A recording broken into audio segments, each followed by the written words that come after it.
Do Elas São Tri, estou aqui com o Luiz Henrique Paiva Delia, famoso capitão, conhecido por nós como capitão, porque em alusão ao nascimento do filme da Tropa de Elite, é o pede para sair, entendeu? O famoso pede para sair. Então aqui o treino é forte, o treino é duro, o Luiz é preparador físico, é fisioterapeuta e é uma pessoa sensacional.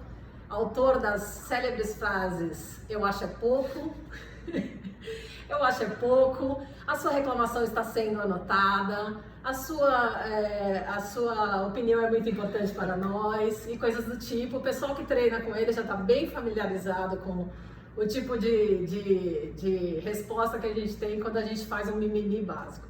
Mas hoje eu tô aqui para conversar com ele a respeito das mulheres, que esse é o propósito, né? A página a gente está abrindo espaço para os homens, mas a gente quer saber a visão do treinador, como pegar firme com a mulherada.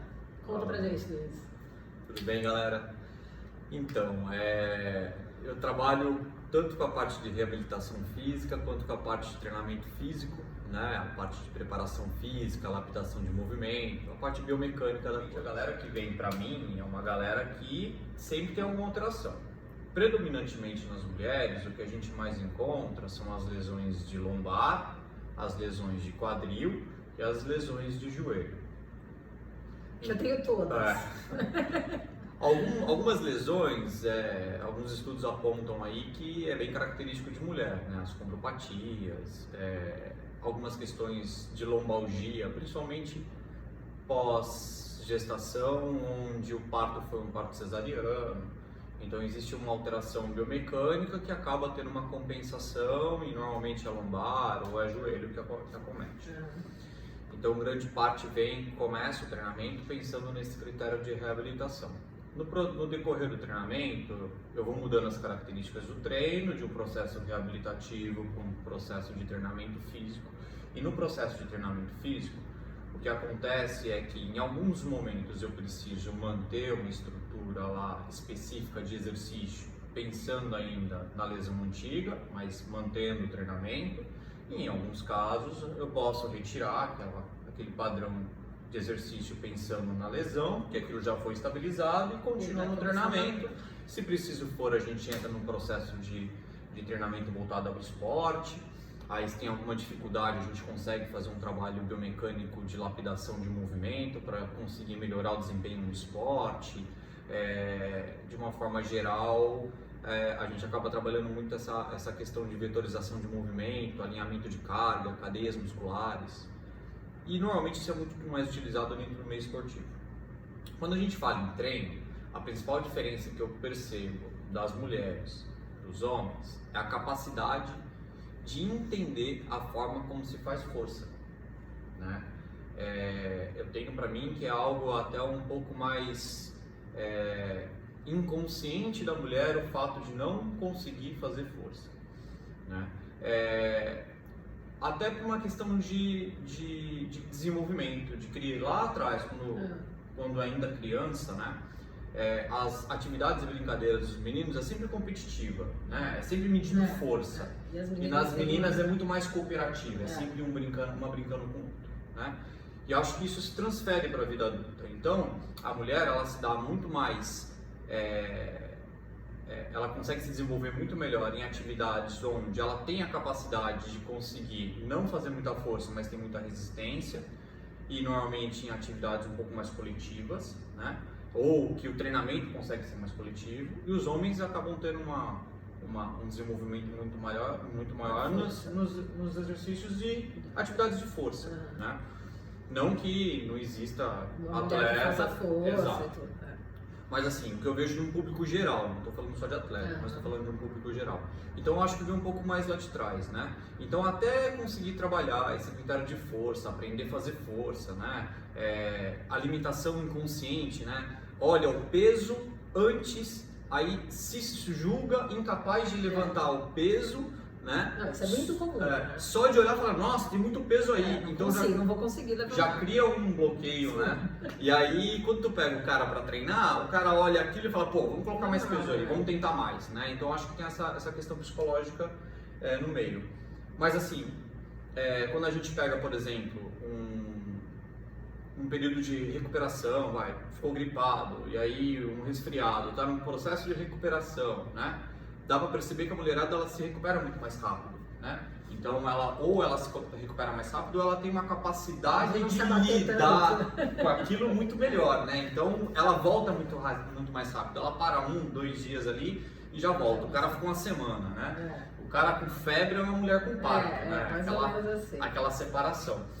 Isso prova que nós somos muito mais fortes do que muito mais resistentes. É verdade. Né? Muito mais resistentes. Em capacidade fisiológica, física, né? Assim, dá para perceber essa diferença. A outra diferença que tem também é a questão dos hormônios, né?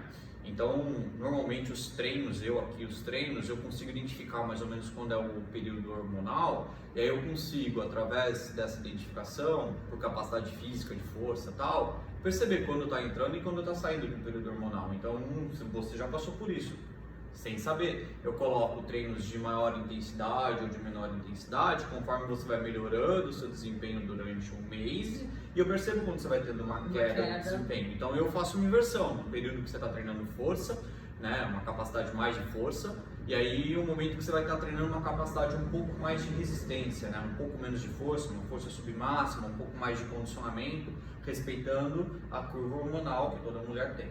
Então lidar com esses números de capacidade. São mais fáceis do que lidar com o nosso humor. Física, por exemplo, com a gente sem contar o aguentando a gente com essas alterações hormonais no treino. É o que eu falo, tá naqueles dias, veio treinar, tá problema seu. Isso é o tipo de coisa que ele fala, problema é seu. Problema seu, eu tô aqui pra passar aqui treino. O treino continua, estando você bem ou não, estando você no período menstrual ou não, você tem que treinar.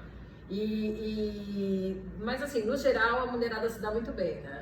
É importante falar que, só para ficar registrado, que a Livecore, que é o estúdio do Luiz, os treinos que o Luiz passa pra gente, eles vão desde a reabilitação. Eu já passei pela reabilitação com ele, vim depois de uma lesão, e até atletas de alto rendimento. Então assim, o treinamento ele vai por e ele vai adaptando o treinamento de acordo conforme a gente vai evoluindo, ou o que você tem semana de prova, não tem prova, tal. Então ele vai ajustando o treino conforme a necessidade do atleta e da pessoa que está fazendo o exercício, né?